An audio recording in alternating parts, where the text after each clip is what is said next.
How dare you? And you're using new. Hello, testing. No pizza for you. You're done. His battery's sprung. No.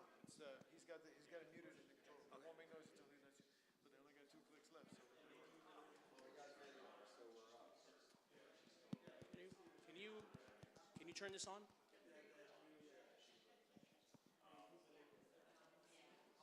Let them roam, or they're gonna do it. Probably both. Okay, they can't be close to each other because it'll squeak.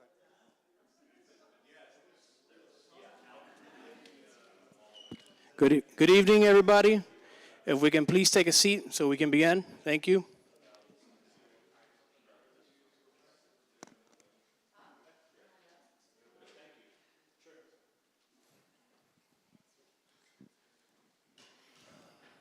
Okay.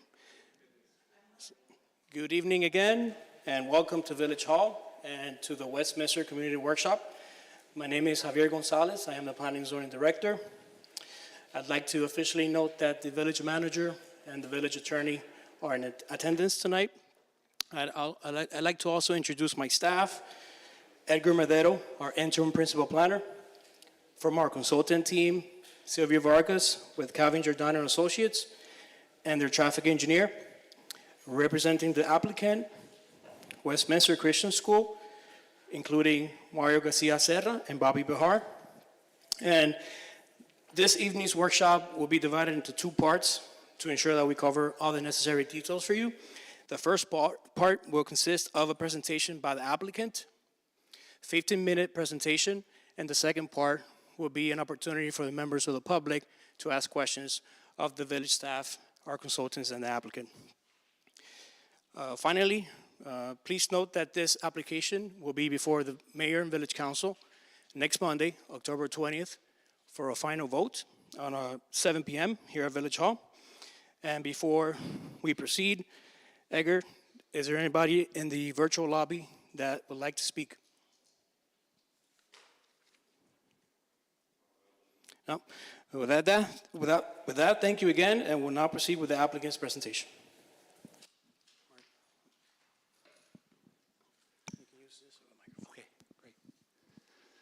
Thank you so much for hosting this. Thank you for those of you that have come out today. We appreciate your time to hear a little bit more about our campus master plan. This meeting is, well, first of all, let me introduce myself. My name is Scott Jones. I'm head of school at Westminster. I'm also a resident of Palmetto Bay. There are several other members of the Westminster administration and board, and then some of our consultants and experts here with us tonight that I won't introduce unless they will be speaking. So this meeting is in addition to a meeting that we had 3 weeks ago with a group of neighbors. Your insights and feedback are valued, and some of the things that we're going to share with you here in a little bit are in direct response to the feedback that we received at that meeting 3 weeks ago. And for those of you that were a part of that meeting 3 weeks ago, I apologize in advance for any repetition. So Westminster has been a part of this community since 1961. We currently have 425 parents who are residents of Palmetto Bay that currently have children enrolled.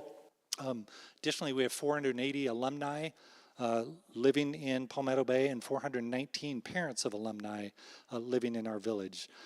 Every year for many decades, we've had more than 1,000 students being educated on our campus every school day. The image in front of you shows you an aerial view of the property. Our campus is composed of 35 acres, which includes the historic Westminster buildings, athletic fields, as well as the recently acquired Christ Congregational Church property. We're thankful that the church that trusted us with the first opportunity to purchase the 5-acre campus instead of offering it to a wider market that probably would have resulted in a charter school with legal rights to unfettered expansion. Our purchase of the property and negotiation with the church resulted in a sale leaseback arrangement allowing the church to continue its worship there for 30 years. and for the campus to continue with educational use consistent with the long-standing zoning approval. We're committed to not seeking more intensive use than the existed zoning approval, and acquisition of the church campus is going to create some good opportunity to improve internal circulation and take more cars off the public streets, particularly during drop-off and pickup times. And we'll go into detail on that in just a minute. As you know, again, Westminster has been providing an excellent faith-based education to our community for more than 6 decades. The campus has certainly changed over that period of time to make sure our students have the best resources and facilities possible.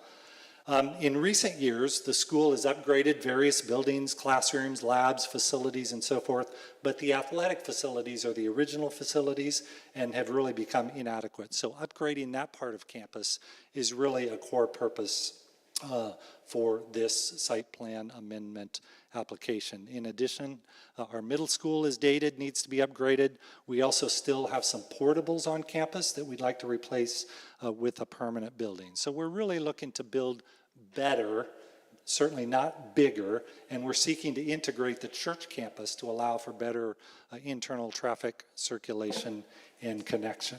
So this is the aerial view, and what I'll put in front of you is the actual site plan. Might be a little hard to see from where you're sitting. We have a version of that up here, and we'll point out specific details throughout the presentation. But this plan incorporates the church campus, making use of existing church facilities, classroom buildings, and then most importantly, construction of internal roadways and parking.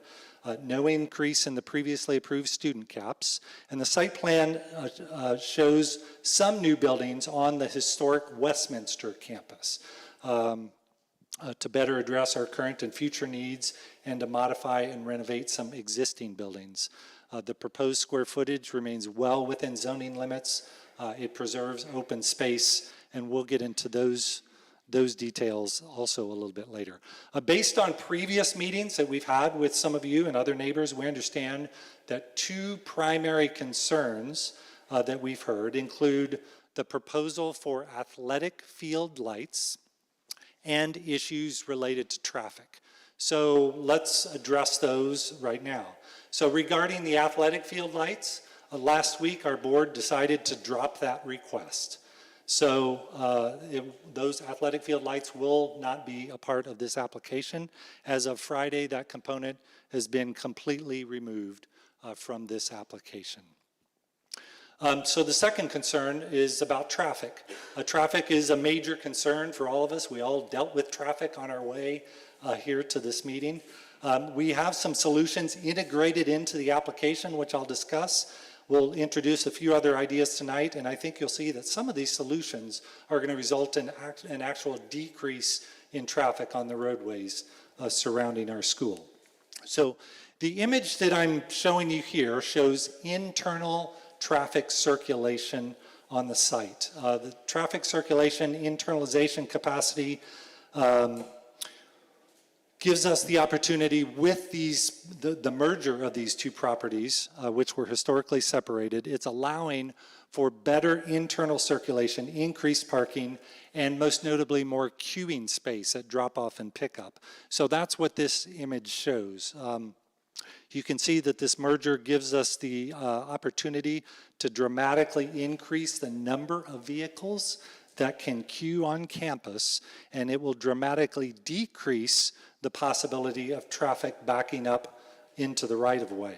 So the parcel merger allows us to increase queuing by 79 vehicles on the northeast side of the property, where those 2 properties come together, as you can see, adjacent to Ludlam, and an overall increase on campus of queuing from a current capacity of 119 vehicles to a future capacity of 222 vehicles, representing a net increase of 103 vehicles on campus. That's a pretty significant increase. So I'm going to keep moving on. When we have time for questions, we can come back to any of these and discuss any of these in more detail if you'd like.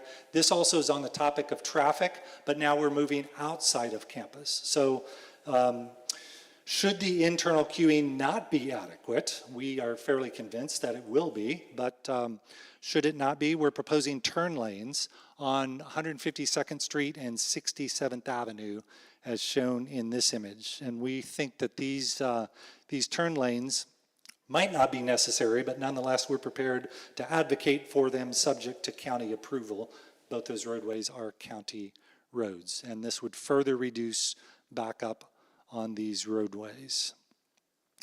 So those are two big pieces of our application. Here's just kind of a summary.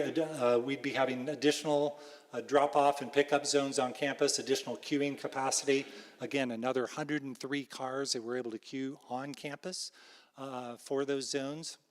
Left turn and right turn lanes off the public roadways, and then driveway turning restrictions and on-campus signage to improve the traffic on campus.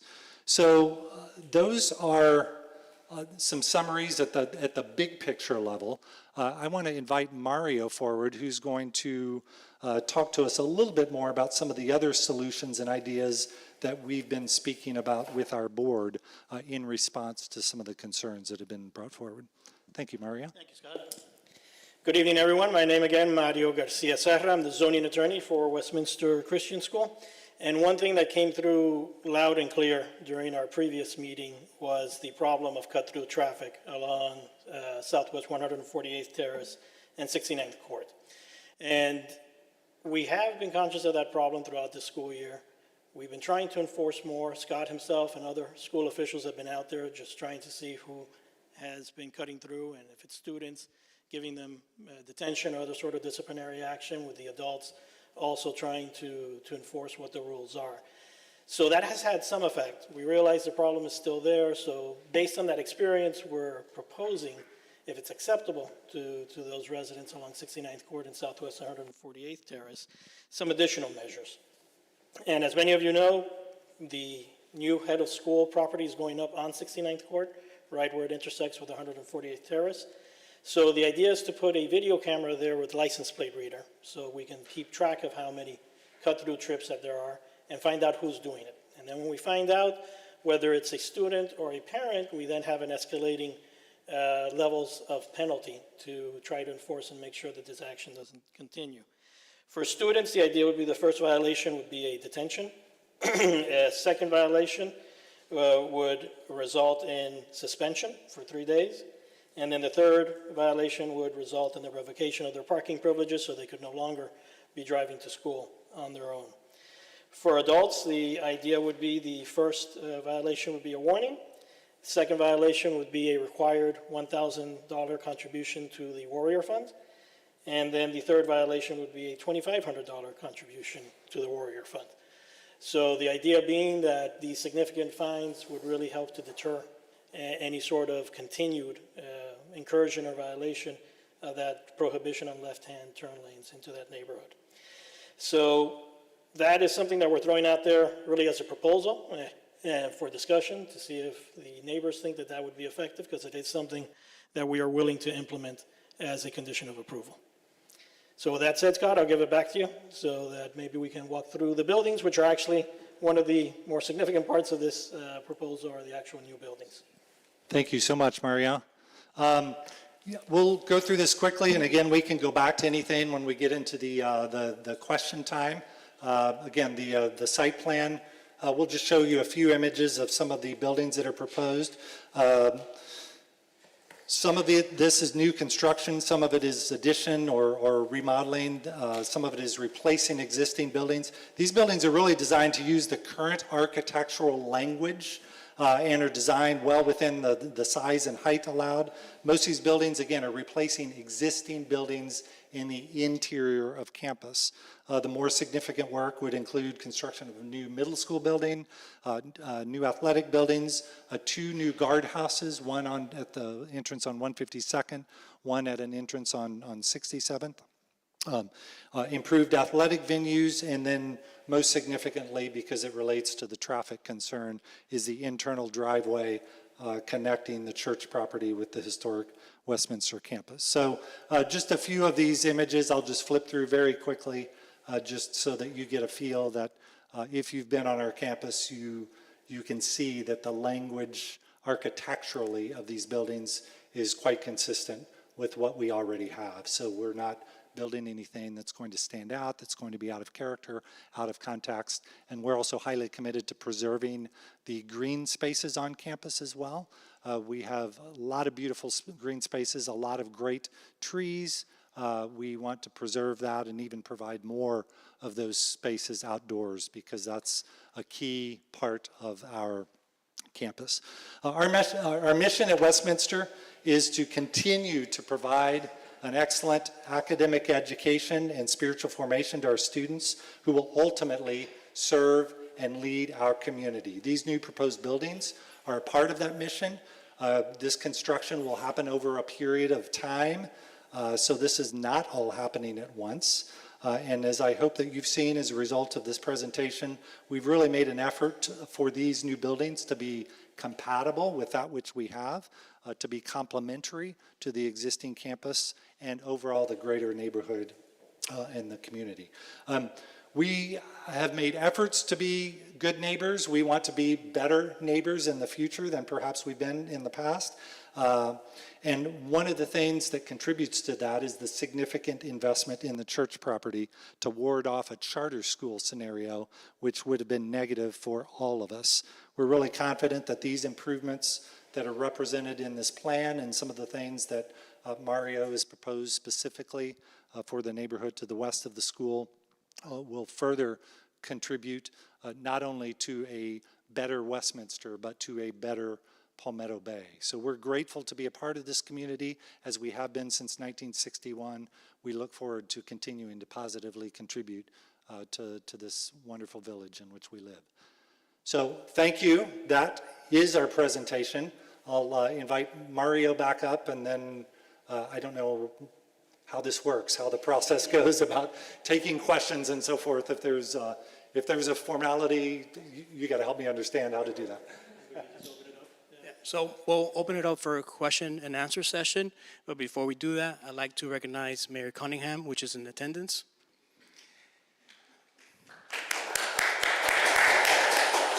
Okay, so by raise of hands, I guess. Any questions? Sir. Let's say thank you. My name's Andrew. I live right next door, and I'll have an extra border with you when you move in. But hearing about the lights 3 weeks ago really shook me, and to hear that tonight that you're dropping that, I teared up over here to hear that. So thank you very much, and I clearly see the effort that you're making to really be better neighbors. So I just wanted to mention that. So thank you.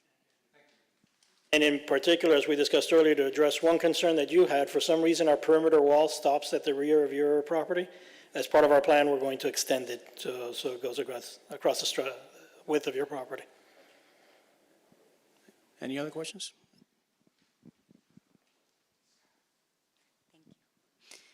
Thank you. In reference to the traffic camera that's going to be put in on the side of the dean's house there, is that going to, so as residents, right, we drive through there. So whether we come from 148th Street or whether we come from 152nd Street, as we're leaving to go to work or drop off our kids in the morning and come back, we would not be cited for any tickets, correct? I just wanted to get clarification on that. Certainly not. We don't have the authority to do that either. We can discipline our own students and parents, but not you. Yeah. So then, in other words, so then we have to then go all the way around to then come into our resident area, in other words? No, in your case, if you're living on the street, you can proceed south and make a left or a right. Okay, so we would not get a ticket? No. Okay, we would not be cited. That's what my question was. Okay, thank you. And the other question was for the students.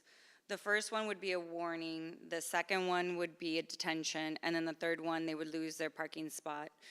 In other words, they would no longer be able to drive to school. Is that correct? The first one is a detention.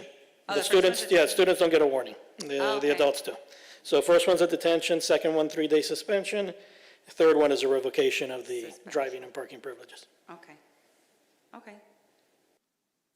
good to me. And I just want to say thank you so much also for the lights and listening to us the other evening, 3 weeks ago, in reference to looking at some other potential solutions to solve the traffic issue. And again, welcome to the neighborhood.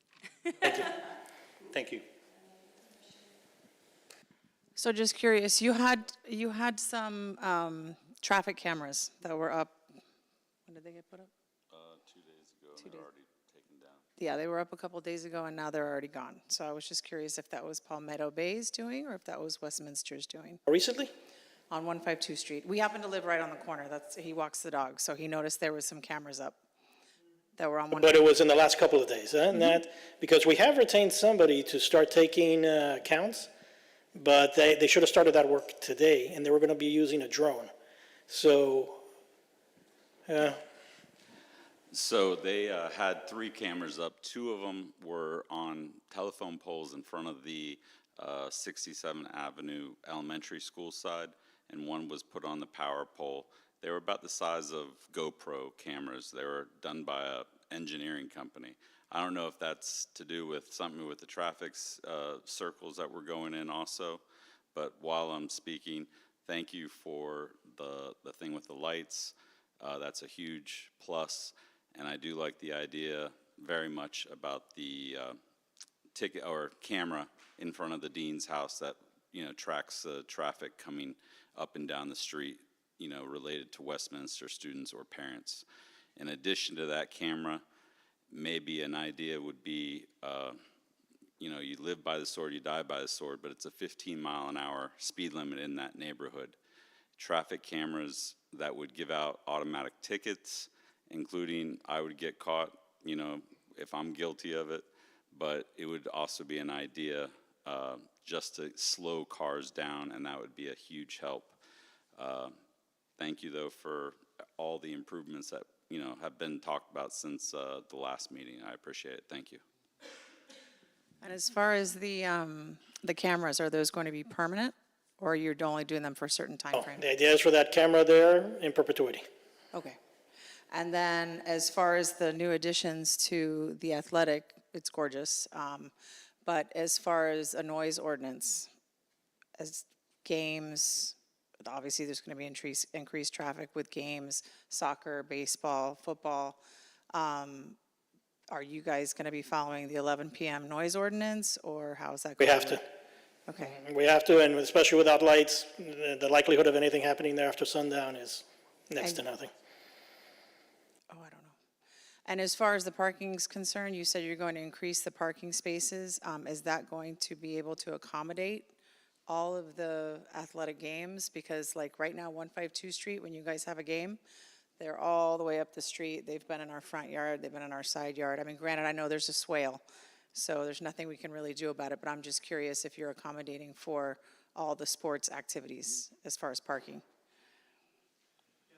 So there are certain formulas that we have to follow, and that's above my pay grade. There may be others in the room that can specifically speak to that, but as a part of this application and as a part of building permits that we get for formulas and requirements that we have to adhere to in terms of the number of parking spaces that we.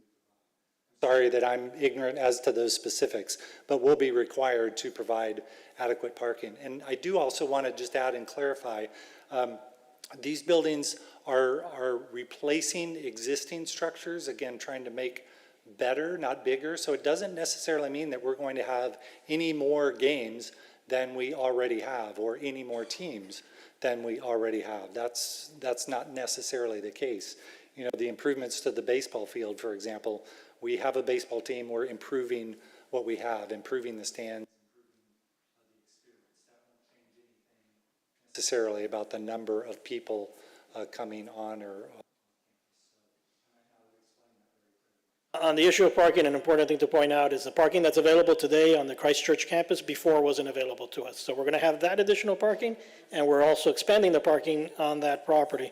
So that now, especially in the close proximity that there is to the baseball field, that should help with accommodating everybody who's showing up for games or practice or whatever it might be.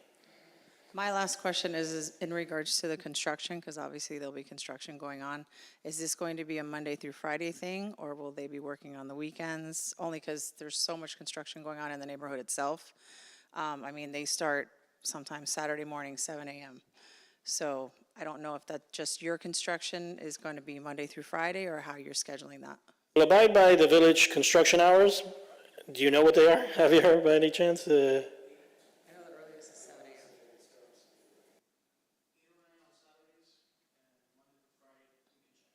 Okay, so you will be having construction on Saturdays? This is going to be up to the contractor, at the end of the day. I know the earliest during the week is 7. I know that for sure. Right, right. Okay, that's all my questions anyway. I do have one other question in reference to consideration of the current parking lot lights. Is there any discussion about maybe looking at some better technology lights for those, for the spillover that comes into the neighbors that are bumped up against the back? So the project does include the addition of some new parking lot lights in certain areas, and I think we actually even have a copy of that. Oh, we can show it to you. And those lights are going to be sort of modern technology, let's call it, and have to abide, no matter what, by the village requirement that there be no spillover. So, and they're also going to be lower in height, because right now, the parking lot light posts that exist on the property are 20 feet in height. The new ones are going to be 15. Okay, thank you. Can I add something? I appreciate that. If I can add to that, I think this came up at the meeting 3 weeks ago. And, I mean, it might have been your idea.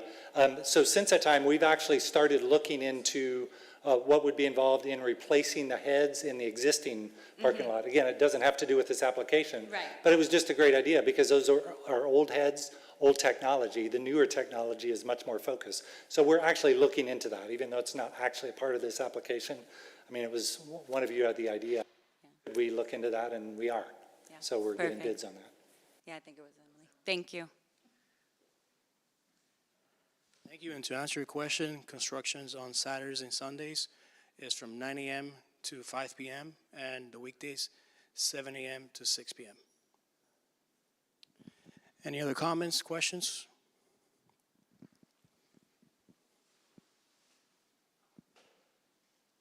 Thank you. Hi, I'm just from the Resiliency Committee with the Village of Palmetto Bay. So I was just curious because I saw that your rendering has a lot of palm trees in there. But I've been on the Westminster campus just once, and that was to see the mayor when she did her mayor of that one time she did her mayoral year, whatever speech. That was the first time I moved into the neighborhood. But I was just curious about how are you going to retain and keep some of the native trees? And a part of the Resiliency Committee's responsibility and our call to action is to make sure that we have a resilient community. Part of the reason when I moved here is because we guys have amazing canopy. And I would love to see that the campus maintain that. I live next to Palmer Trinity, so I'm a little bit disappointed that they took away so much of the trees from that space. And even though they have a beautiful field and all of these other expansions that they had done, I was hoping that Westminster would be able to preserve at least a lot of the natives that exist there, and since you guys also abut so much of the park space that we have too.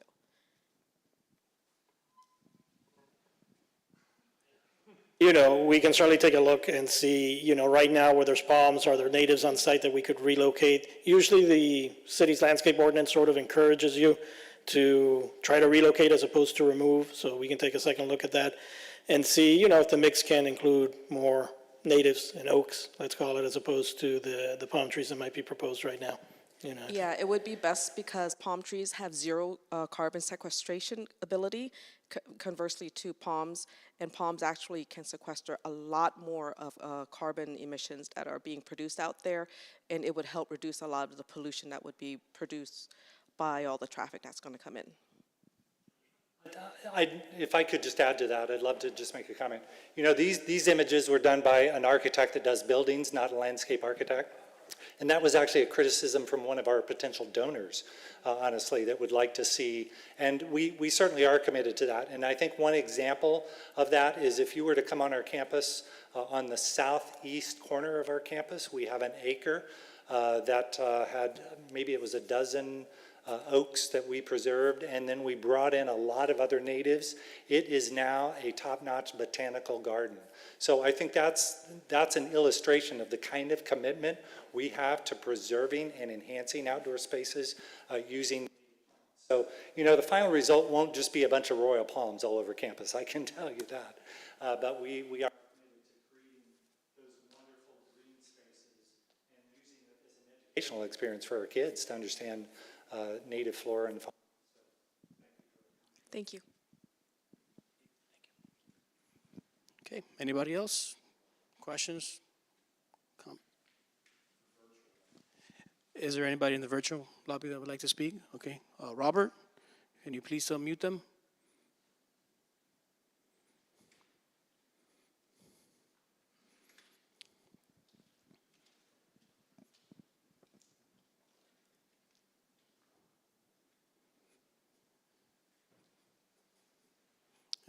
Just 1 second.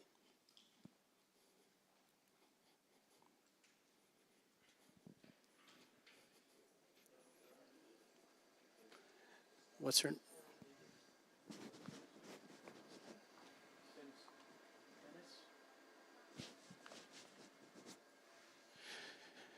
All right, we have somebody in the virtual lobby by the name of Dennis. Dennis, you're free to speak. You're unmuted.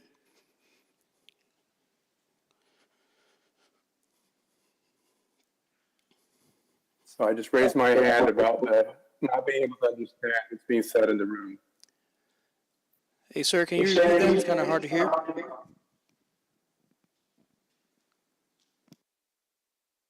So we can meet offline. Thank you. You may need to turn the volume on your computer down just a little bit to hear you.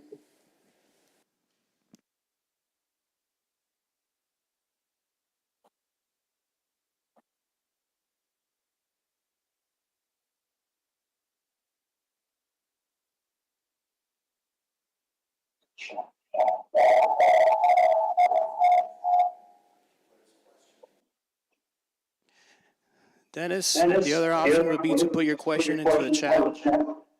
No, I do not have any questions. Oh, okay, you don't have any questions?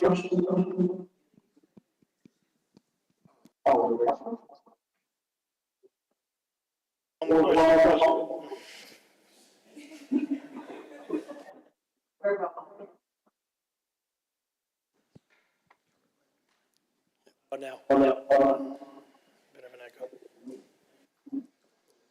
Can you?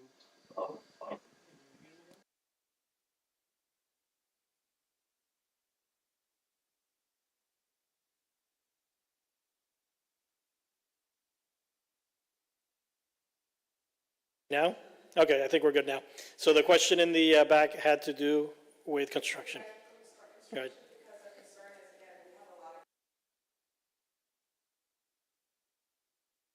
Anymore? Oh, I think I have a loud enough voice. I'm not affected anymore by the construction because the roundabout by my neighborhood is already done, and the people on 152nd and Old Cutler are the ones who are greatly affected now, and Westminster is just down the street from that. And so, what is the proposed date for the construction for Westminster? So we're in the midst of initial phases of fundraising, what we call a quiet phase. We haven't even gone public with the campaign yet, but we're starting to get early commitments. We need to raise money for these projects, and that takes time. Additionally, you know, after this portion is approved, we then have to go through permitting for each individual building. And those buildings will be done in phases. Again, much of that depends upon fundraising. If we're more successful in our fundraising, we'll be able maybe to consolidate and not have so many phases over a long period of time. I know it sounds like a non-answer, but I don't know. I mean, optimistically, we would love to start construction of the first building of phase one, whatever that ends up being, you know, in the next 12 to 15 months. I don't know if that's realistic because a lot of things have to happen, but that would be phase one, the first building, and that would be one of the buildings in the athletic complex. The athletic complex would probably have to be done in multiple phases, and then we're committed to doing our middle school after that. But so much of it depends upon fundraising, and that's a bit of an unknown for us, so.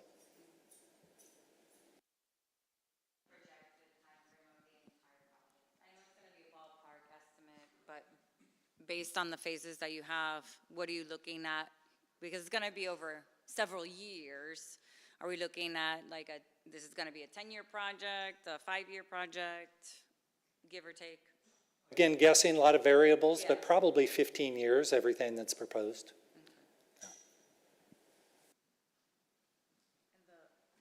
Sorry, my last question, I forgot to ask. The cameras that you're putting in, what's the projected date of those going in? So we're speaking of the The particularly the camera yeah, the on traffic speed 148th cameras. and 69th Court. Right. We've already asked the contractor to run the internet cable and electrical out to basically the mailbox area.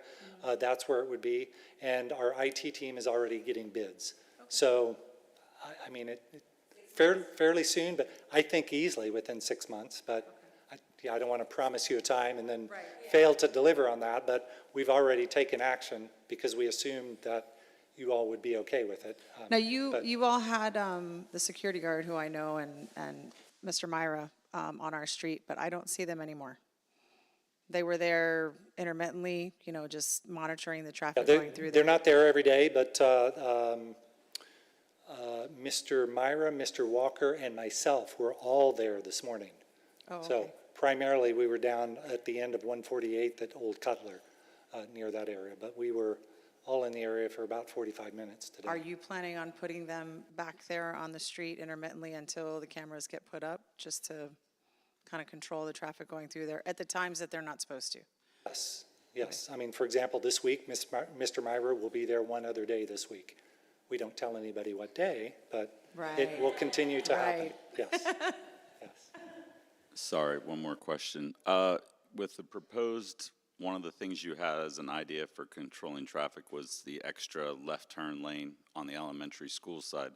How would that, what space would you guys use to add that lane? And then going into the future, I know it doesn't have anything to do with the school, but you guys will be affected. There's supposed to be a housing development at the old power station going in. I don't know how that stands, but they were going to build a lot of homes there. And, what sort of plans are in effect for new traffic and lane changes due to that also, and construction on the road? The turn lanes are going to be built within right-of-way. The right-of-way of both 67th and 152 is very wide. So each of those turn lanes that you saw are still within the right-of-way, the public right-of-way that's dedicated out there. And then the traffic study did have to take into consideration future, projects, but I'm pretty sure it's future approved projects. And I don't think that one's been approved yet. But it is at least taking into consideration what future capacity is going to be. And from that traffic study is where the recommendations came for the turn lanes, as well as for the optimization of the traffic signal on Old Cutler and 144.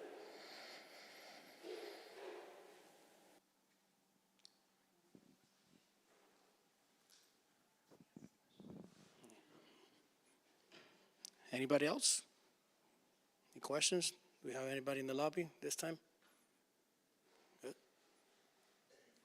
Any final comments?